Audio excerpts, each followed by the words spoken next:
Thank you for coming. And yeah, I would even love to have you closer because the paper I'm presenting today is genuinely an experiment. As some of you have known, I just joined the editorial team of the IJURR as a book review editor after Matthias Bernd, who is also present in this room. And at IJURR, when we look at the statistics of who publishes, Eastern Europe still remains one of the least represented regions. And this has to do, in my opinion, as much or mostly with the form, not necessarily with the content of our research. So as a new editor, I decided to address the form, and I'm presenting a paper that is written in a Polish writing form, but in English. I haven't submitted yet to IJURR, so I'm really curious to have you as my first public. Exactly, and I will just read this paper, the journal article, and I'll be very, very grateful for your comments. The paper is titled Voices and Power on Writing Diversity into Excellence in English. And the motto for the paper is from Audre Lorde. Sometimes we drag ourselves with the dreams of new ideas. The head will save us. The brain alone will set us free. But there are no new ideas waiting in the wings to save us. There are only old and forgotten ones, new combinations, extrapolations, and recognitions from within ourselves, along with the renewed courage to try them out. And we must constantly encourage ourselves and each other to attempt the heretical actions our dreams imply and some of our old ideas disparage. For there are no new ideas. There are only new ways of making them felt. Section 1, My Voice Empowered. For a critical academic, it is now basic good manners to admit our privileges, but we rarely scrutinize the instances of our power. I think this is a mistake. For while privileges happen to us, I was born white, I was offered a job at a wealthy university. When I talk openly about my power, I reveal that I, too, can make things happen. Speaking about privileges can easily become an empty gesture of signaling virtue. But when I speak about my power, however small this power might be, I invite others to hold me accountable. This intervention arises from the self-questioning triggered by my recent empowerment. I have started writing this essay a few days after I've taken a position as a reviews editor of the IJURR. In its mission statement, IJURR commits to include an unparalleled range of critical, comparative, and geographic perspectives, while also maintaining a consistent demand for quality. The latter translates into the journal's position as a gatekeeper of high-rank academic publishing. By joining the IJURR's editorial board, I participate in this power. Both my actions and my omissions will have influence on what counts as quality and who gets to be included.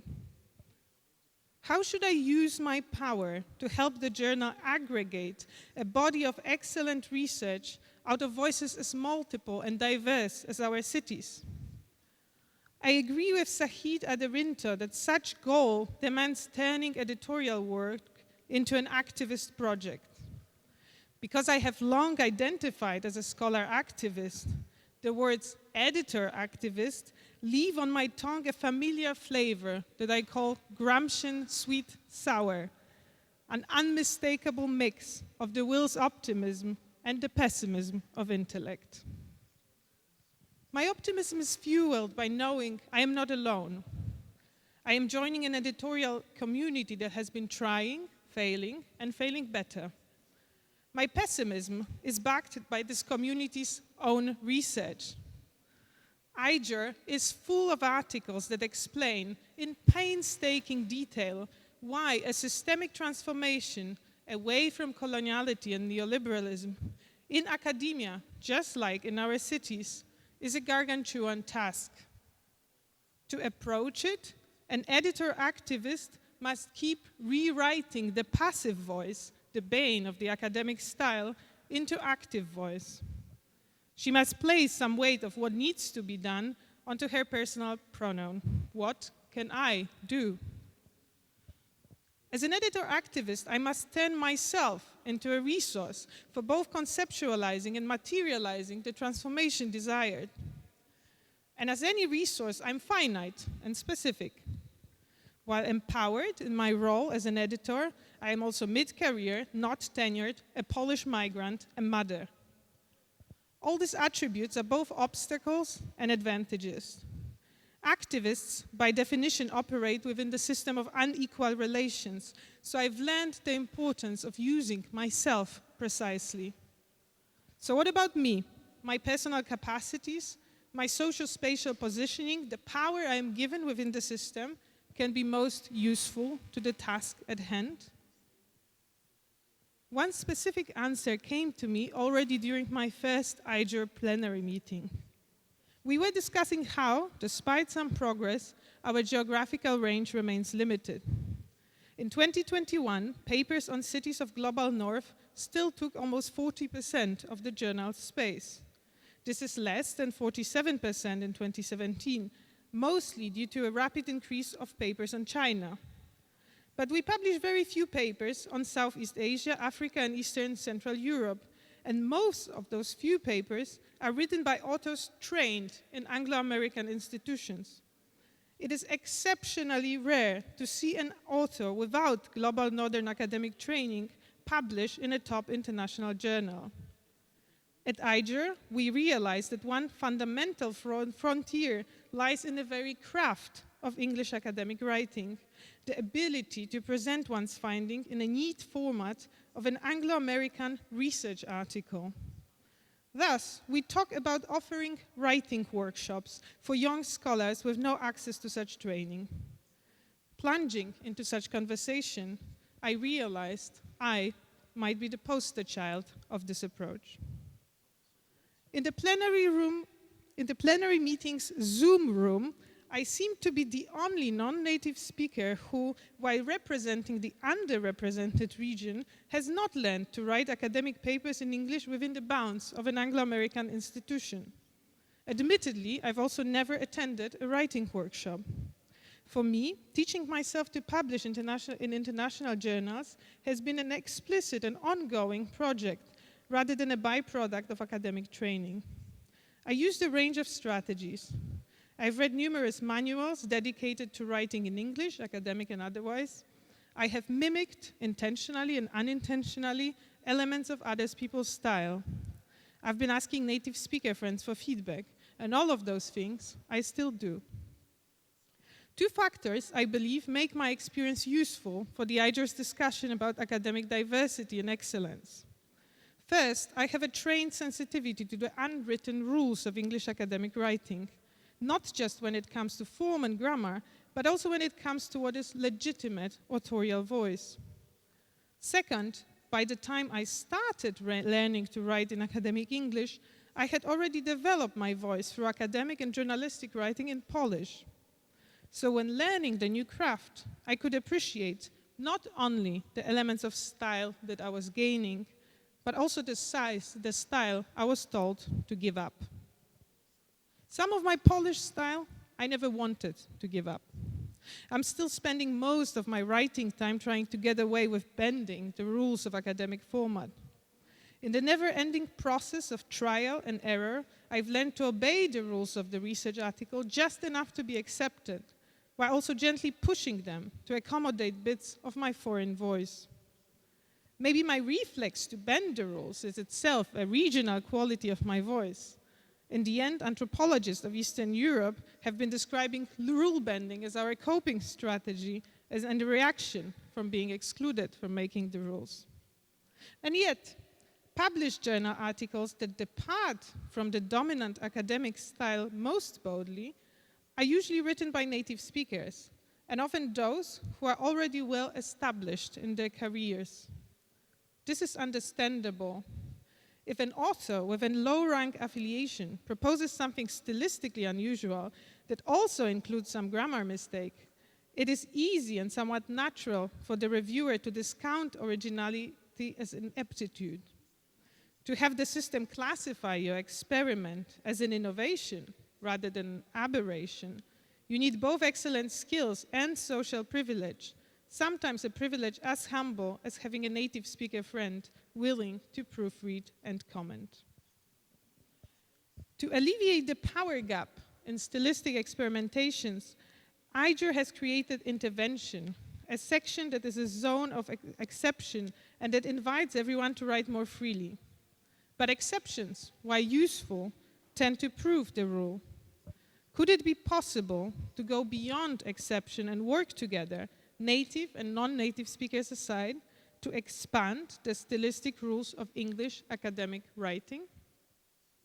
Can we realize IJURR's mission of diversity unless we expand our notions of excellence? And can we decolonize the form of academic writing while also sticking to English, which, despite its colonial history, remains the only Esperanto we will probably ever have? As an Empower editor activist, here I will essay my way through this proposition. While I have learned to write research into the journal-suited format of a research article, my thinking process still, always, first occurs in my head in the form of an essay. I use the Polish word essay here, which is pronounced almost identical to English, because it has its own specificity, while it also taps into a broader tradition. Although this tradition is prominent both in continental Europe and in Anglo-American contexts, the English word essay is now used to describe almost any writing format. Thus, I'll rather use the term essayism to refer to a broader tradition, and the Polish word essay when referring to its specifically Polish version. As a mode of thinking, essayism is opposite to research article. It thrives on uncertainty. This is probably why essay became such a prominent genre among Eastern European dissidents during years of authoritarianism.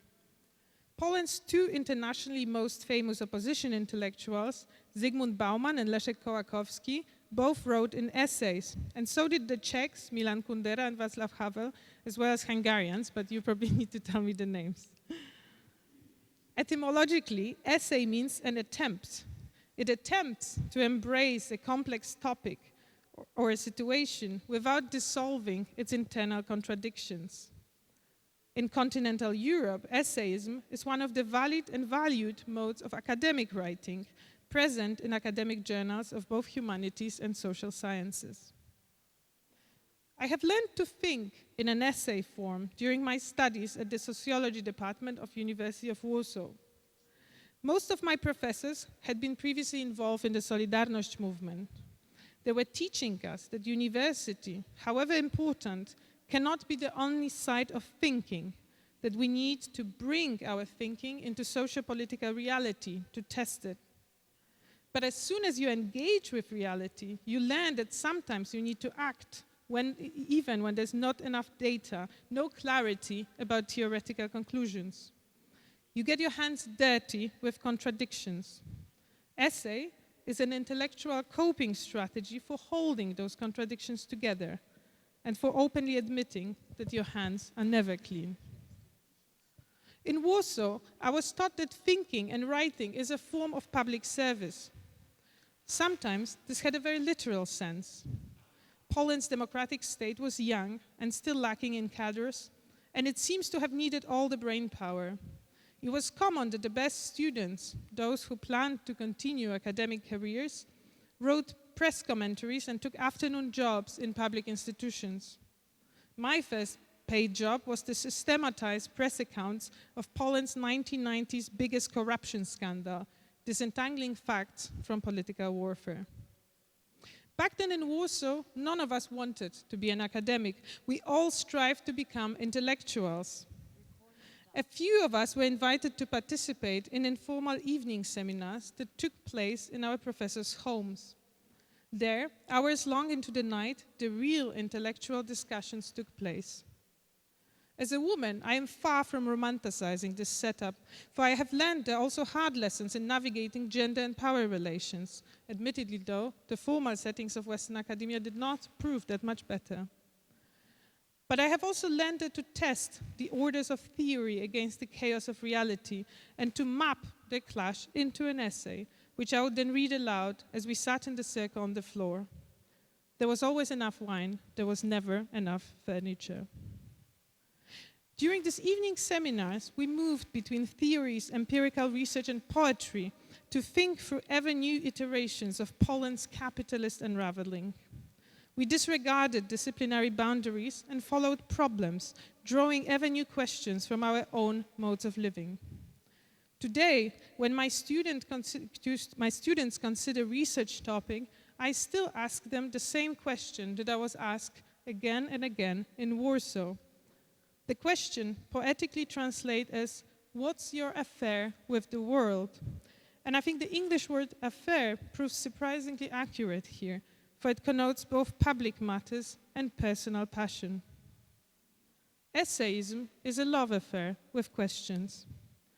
While the gravity of questions might turn writing into public matter, the approach is both intellectual and intimate. Instead of pretending to be objective, essayists proudly display the personal lens through which they filter all the arguments, including those taken from science. In this way, essayism intuits Althusser's recognition that the only way to create productive distance from ideology is to keep exposing one's own entanglements.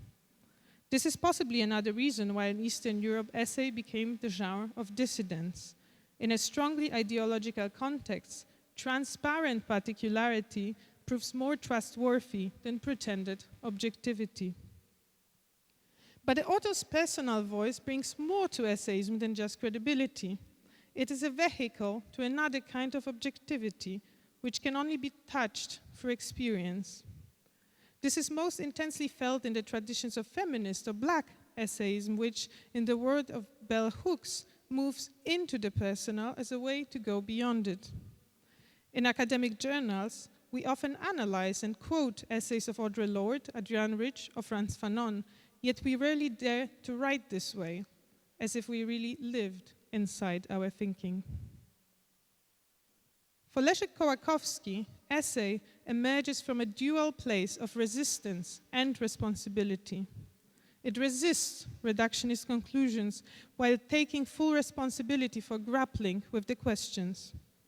To assume this responsibility, the author must empower one's own voice, walking the fine line of being personal without being self-indulgent. Essay legitimizes its claims by being repeatedly torn between philosophy, critique, and self-presentation. This is close to what Clifford described as a self-conscious, serious partiality. The responsibility of essayism is of a daring kind. An essay might even break the methodological or scientific rules as long as it does so transparently, in search for the deeper truth. For example, Zbigniew Kadłubek associates the word essay to Latin esse, to be, admitting that although it is a false etymology, it still provides a useful metaphor to connect existential and epistemological dimensions of essayism. In essayism, just like in poetry, and arguably also just like in urbanism, consciously held errors and contingencies can become a vehicle to some deeper knowledge. As a thinking style, essay sits at the boundary between science and art. Intellectually rigorous and often based on meticulous research, it shuns clear conclusions. This is reflected in its form, which is not linear and rarely signposted. But when it comes to language and style, essayism unapologetically strives for beauty. There is no prescribed pattern of composition, but the composition is visible and intentional. The style is often circular, spiraling in and out through different, sometimes contradictory aspects of the topic. The text might be divided into smaller parts that work separately and contain their own surprises, while also fitting together in a larger configuration. The whole is rarely framed by a classical introduction and conclusions, and truly also don't know yet where I'm heading, right? That's the point. Thus, the reader becomes a fellow traveler who is making up her own mind on the way, rather than a group tourist guided by the authors on the prescribed path of an argument. Within the realm of nonfiction writing formats, the stylistic qualities of essayism situate on the very opposite end from the research article, which linear and focus on single clear argument dominates the so-called international social sciences journals. But when I first arrived at one of the power centers of international academia as a graduate student on a Fulbright scholarship in New York, I didn't know this. I assumed that essayism is a valid mode of scholarly thinking everywhere. I was not entirely wrong. My academic advisor at the CUNY Graduate Center was the late Marshall Berman, one of the greatest essayists of American urbanism. On my first day at CUNY, Marshall sat down with me on a bench in the middle of a Fifth Avenue. We were watching people and talking about my Warsaw, about his New York. In the middle of the conversation, Marshall stood up and made me promise, right there, that my voice, the bookish citizen girl from Warsaw, as he put it, will always shine through my analysis. And while some of my friends would grimace at such gendered language, it was the opposite of paternalism. Coming from this professor boy from Bronx, a septuagenarian who wore activist t-shirts, quoted rap song and Dostoevsky in the same line, and cursed with Shakespeare, this was empowerment. Yet Marshall was an eccentric figure, and soon I discovered that the world of international urban studies, although more politically correct in its language, was also far less accepting when it came to my Polish writing style.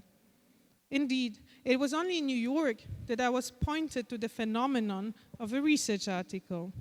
And I say phenomenon rather than a format, because from the way other graduate students spoke about it, you would think it's a hard currency. Reference to research articles were like tokens that you stored in your citation app and strategically inserted into your own writing. It was as if you had to prove before you allowed to the party that you could entertain all the important guests with a small talk.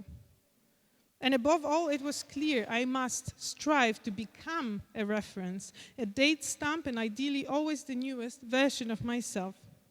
Back then, my goal was to become a Kusiak 2013.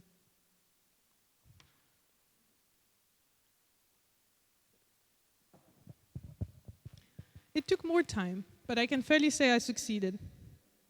The submitted draft of Kusiak 2019 has in 2017 got me shortlisted for my current job at Cambridge and was later awarded the IJURR 2019 Best Article Prize. While I cannot know this for sure, both the article and my Eastern European origin were likely factors in my IJURR's editorial appointment.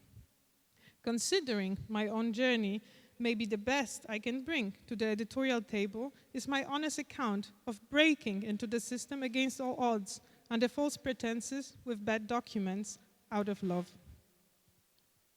I have drafted the Kusiak 2019 when working my first full-time adjunct job at Warsaw Academy of Fine Arts on a salary of less than 500 euros a month. There were no writing workshops, no professional advice, no budget for editing. But my best friend is an academic trained in Oxford, and I had a native speaker boyfriend. So it was the personal love and friendship that provided me with professional feedback. And I also, importantly, had academic self-help books, writing guides, career manuals, stylistic handbooks. Here's an excerpt from one of the handbooks.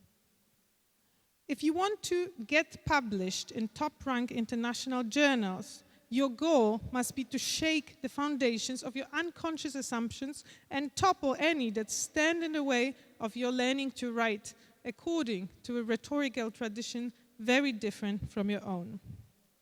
Coming from an academic writing manual for so-called European social scientists, African and Asian scholars are not even mentioned here, this passage spells the truth well known to all minorities in all contexts.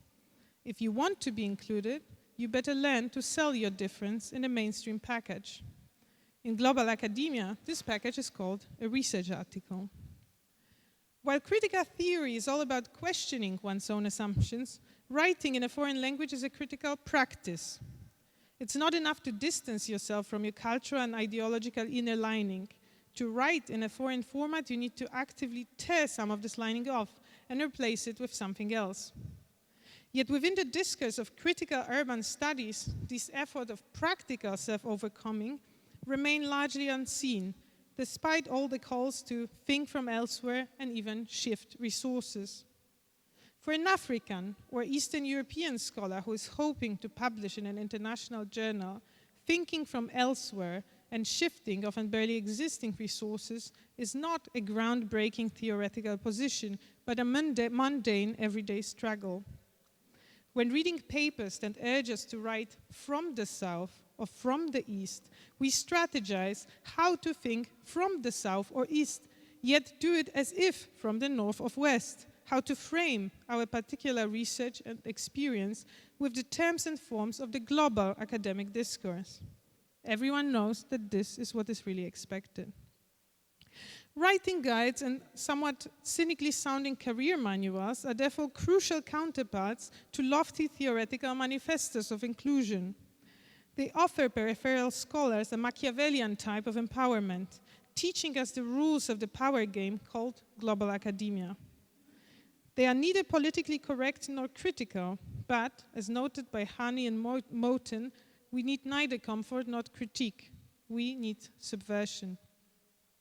Of course, one could legitimately criticize research articles as a format that, emerging from hard sciences, superimposes the frame of clarity and certainty onto much more messy methodologies of social sciences. While this is a valid critique, it is equally true that one of the key virtues of good theorizing is the freedom and ability to sometimes, in the word of Healy, fuck nuance in order to discern the abstract core of a structural dynamic. So research article is a useful format for making some types of arguments and totally inappropriate when it comes to others, but this is not the point. The point is that the format of a research article has already been subverted, and it certainly was not done by us, the critical scholars. Indeed, no single element of the academic culture have been more successfully co-opted by neoliberalism than a research article.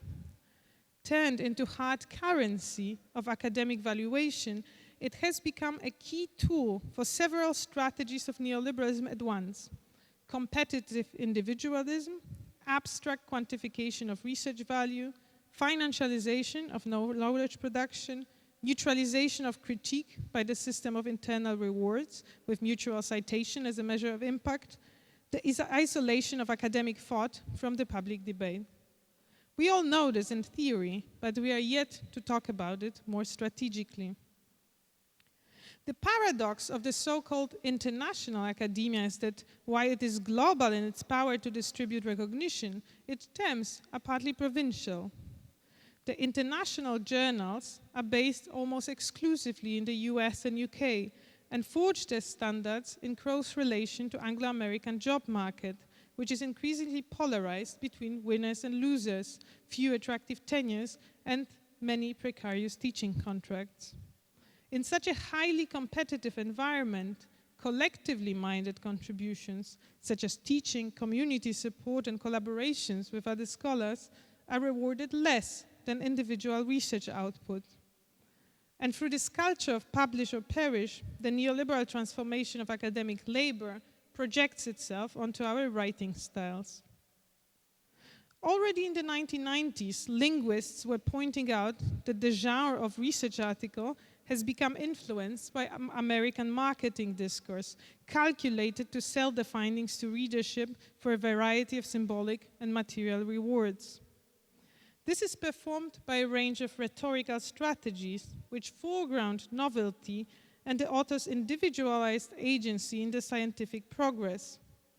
This logic is additionally fueled by the publishing platform's own competitions for profit, which translates into the journal's competition for impact factor. Indeed, on its webpage, IJURR too promises the readers only groundbreaking research. Yet Yet if each of the published papers is groundbreaking, I think this is fair to ask, what grounds are we really standing on? It's easy to notice how our ground has shifted, looking into articles published in the same journals in 1970s and 1980s. They are different. The tone is more relaxed, there's much less jargon, the bibliography is impressively short. The introductions mostly speak to problems' broader societal relevance.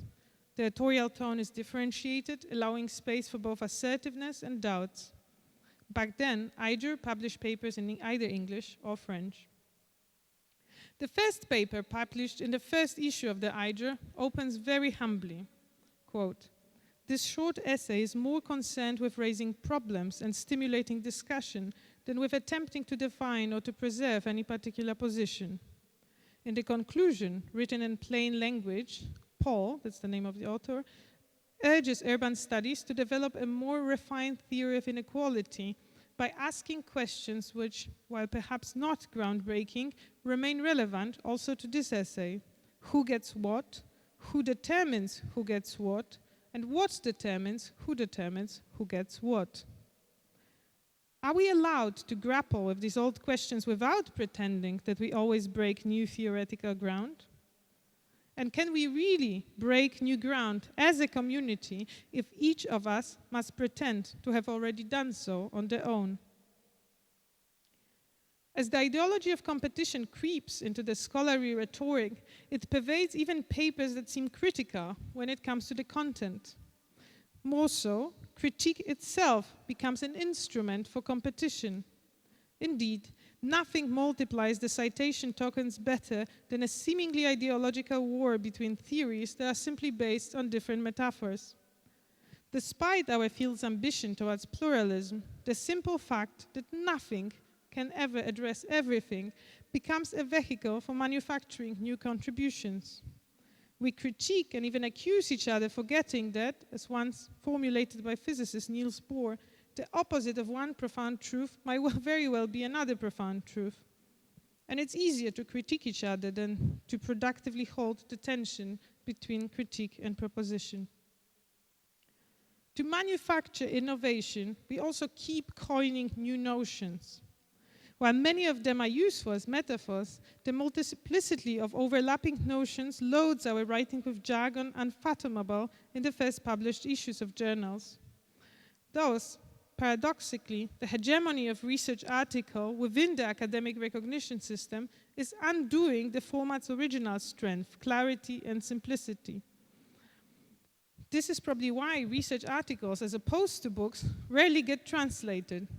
Indeed, I have learned a lot about this writing style when, as an editor of a Poland-based academic journal, I got the task of supporting translators who were struggling with two much-cited articles from our field, one from the IJURR and one from the Urban Studies. Although both articles were based on solid research, the whole chunks of introduction and conclusions made generally no sense in Polish. They mostly consisted on untranslatable jargon and internal references, which in Polish sounded empty and repetitive. And the main argument stood well and could easily have done without them. Beyond questions of clarity, the Anglo-American academic self-marketing simply does not land well in more collectively minded cultures. Trained in US, Sri Lankan scholar Suresh Kanagaraja recalls that once he tried to present a paper written in international style at home, and he himself realized that he just sounded pompous and cocksure. The strategy of research articles to demonstrate that everyone else has missed something while also proving one's own belonging to the group. To be honest, I have fully understood the setup of the journal publishing system only once I got hired in Cambridge. I never studied at an elite university, and so to better understand the students I was tutoring, I decided to attend the undergraduate seminar called Global Urbanism. I found it fascinating. I already knew most of the papers discussed, but only through my colleagues' systematic presentation I realized how all of these papers, even ones with seemingly unrelated approaches, are in fact part of one internal conversation between a relatively small group of people. As for my elite students, they are trained to fully inhabit this conversation. Oppositely to my own university training, they read more journal papers than books and are specifically taught to write this way. I also discovered that in the system in which everyone, starting with students, is perpetually overworked, research articles are not even meant to be read. They are meant to be cited. In the university's learning materials for students, I found an advice on how to read research articles.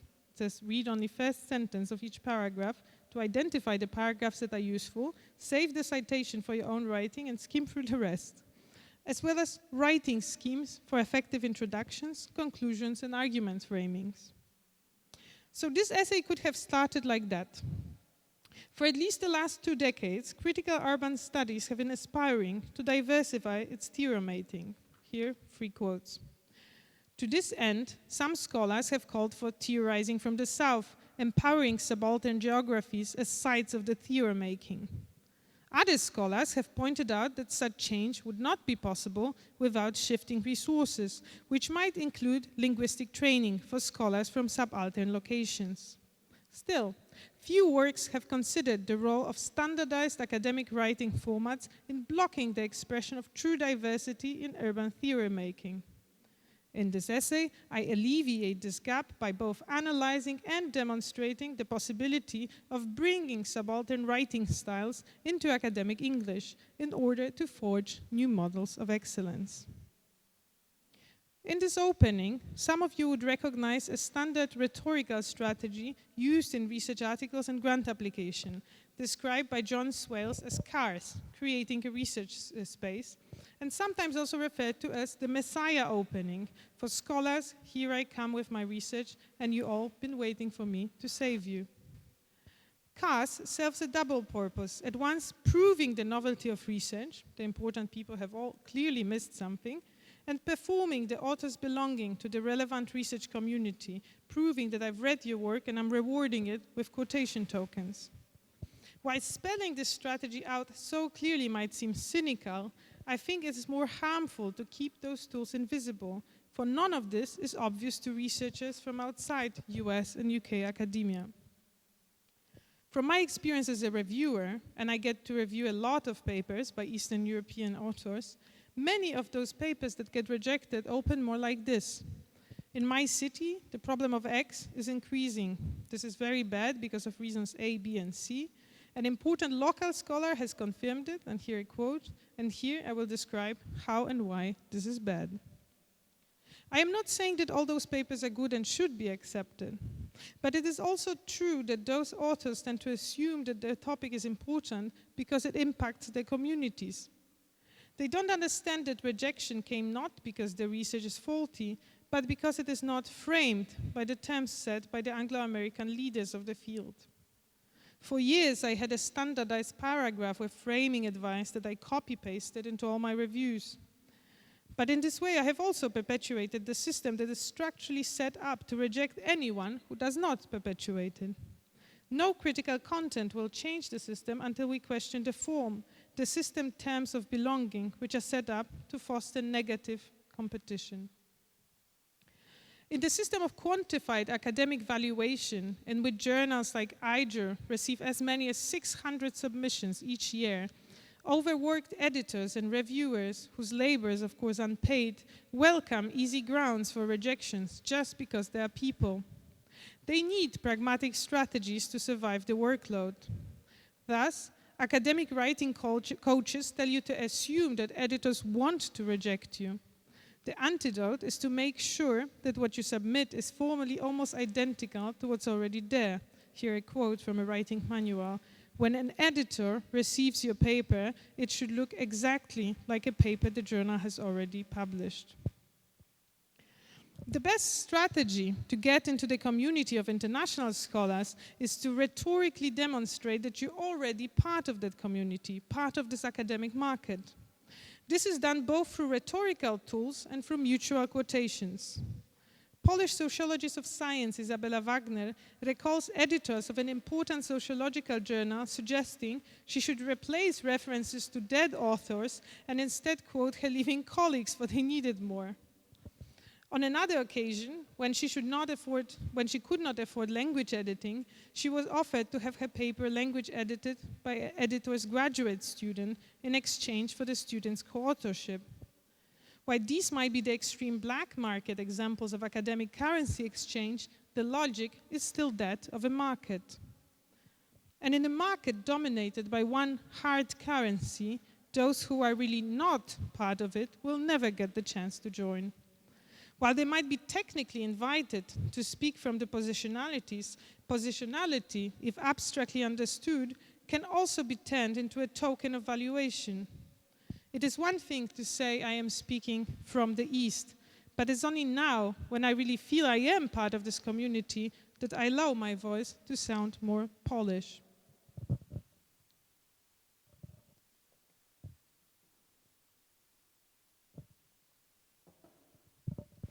What is a voice? Focusing on individual identities, we forget that voice is not equal with the speaking subject. As explained by the Slovenian philosopher Mladen Dolar, voice is a paradoxical intersection of language, and thus the community, and the body. The voice stems from the body, but is not part of it, and it upholds language without belonging to it. The community determines my voice as much as I do. So speaking here from the East, I too carefully thought about strategies that would make you, the international reader, listen. I don't think that the style of essay is intrinsically better for presenting research outcomes than the style of a research articles. Although in the time of war and pandemic, we might need formats that embrace the wisdom of uncertainty. I also don't think that Polish academia is by any means better than international one, or that every scholar should become an activist. I do believe, though, that the only way to grasp global urbanism is by keeping multiple stories in play, as said by Abdulmalik Simon and Edgar Peterse, or by preparing yourself to be part of many different stories. And not every story can be told in the same way. Within international academia, keeping multiple stories at play demands a collective effort. In the end, as scholars, we also are sworn to excellence. No one wants the anything goes approach. For overworked journal editors, this presents a practical problem. How would we recognize excellence once it looks completely different from what we already know? We will inevitably make mistakes, but aren't we already making them? I believe that one of the most subversive things a successful international academic can do with the power is to counter academic systems of evaluation, lobbying for genuinely collective contributions. And by this I don't mean supervisors adding their own name to the students' papers. Maybe the powerful journals could create separate sections specifically calling for experimental and collaborative works. Also, as pointed out by Jenny Robinson, for some successful academic, it might be most subversive to simply publish less, redirecting the energy to shifting resources and supporting others. While the linguistic dominance of English has clear colonial roots, English will remain our common language, but the natural plasticity of it will allow to own it collectively on new terms. In fact, some of the stylistic innovations of writers such as Joseph Conrad came actually from his bringing Polish grammatical convention into English. However, this could only be successful because the structural imbalances of power were carefully managed. Conrad too would not have published anything unless he had an assistant who carefully edited his writing, telling him what works and what doesn't. To collectively own English academic writing and forge a new and truly international model of excellence is a utopian project, one that would never be fully realized, but which, in my opinion, must be tried. For that, I can imagine we need not one, but two types of writing workshops. The first one, for early career researchers from underrepresented regions, would teach them the standard rules of academic writing. The other, for experienced writers from different locations and tradition, could be meant to exchange and maybe systematize different academic writing styles so that we can expand the writing guidelines of our journals. This is already happening in other fields. Political science has some of the research published in form of storytelling and even novels. And some social science journals have poetry sections that publish poetry that speak close to the research. To collectively own English academic writing is of course a long shot, one that demands a truly collective effort. So let me return at the end to my own responsibility. What can I do? As a book review editor of the IJURR, for now I came up with 2 strategies of using my power. First, I have introduced a format called intraviews, which are the reviews of books published in languages other than English. And I want to invite also any of you to contribute. Although themselves written in English, intraviews are meant to present local research on its own terms, without the need to frame it with the international theories. Second, I have decided to remove from the introduction of this paper the whole paragraph about the intricacies of speaking from the East with references. Instead, I allowed my voice to relax into the vulnerability of its own timbre, to return home from the inside of my trained academic English, to add my story to the multiplicity of others. And as a last section, I wrote a poem, actually. It's called Success.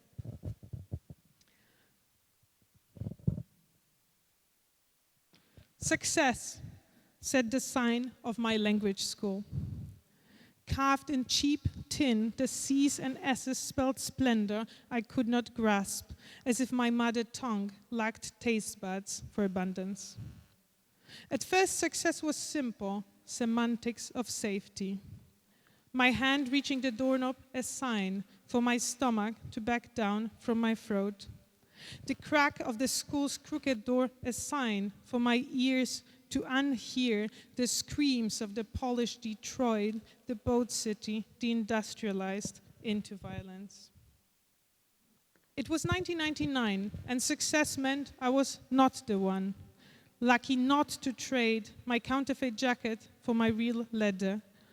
Lucky not to have my body torn off of me like a counterfoil of capitalism so fresh that each day brought new opportunities to be or to be fine, thank you, to learn from success how are you was never meant a question. Reader, I am safe now. In your reading eyes I write my success. I luxuriate myself in your language, spelling myself global and abundant.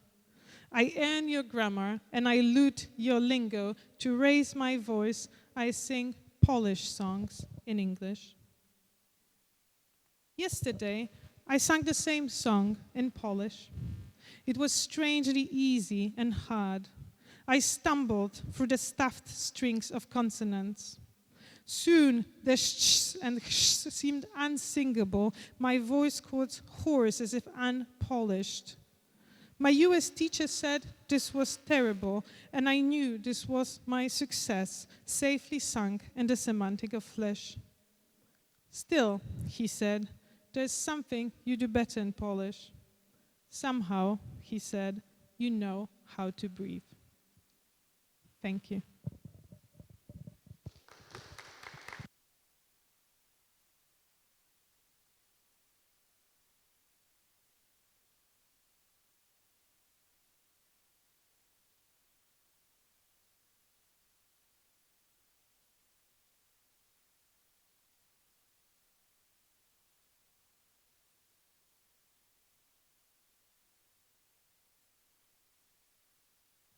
No, I don't know what to do. Anyone has comments, questions, or shall we move to the IJURR panel?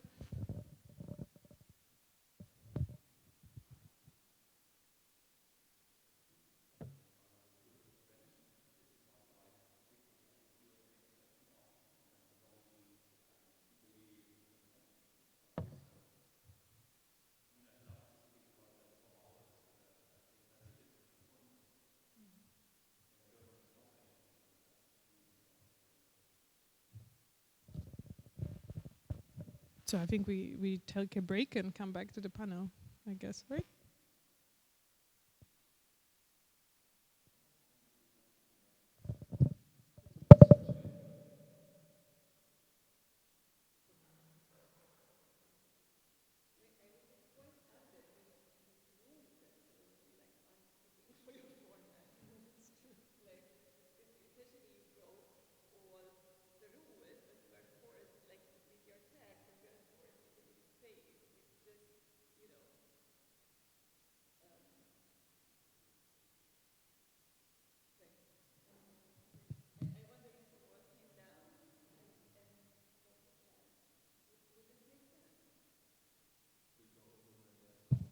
Yeah, we can maybe chat at the coffee, like in a more informal way. I think that's more human in the context.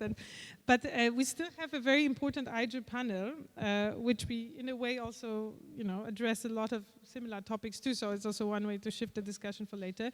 So I propose it's 4:40. Shall we meet here at 5 for those who come to the IJURR panel?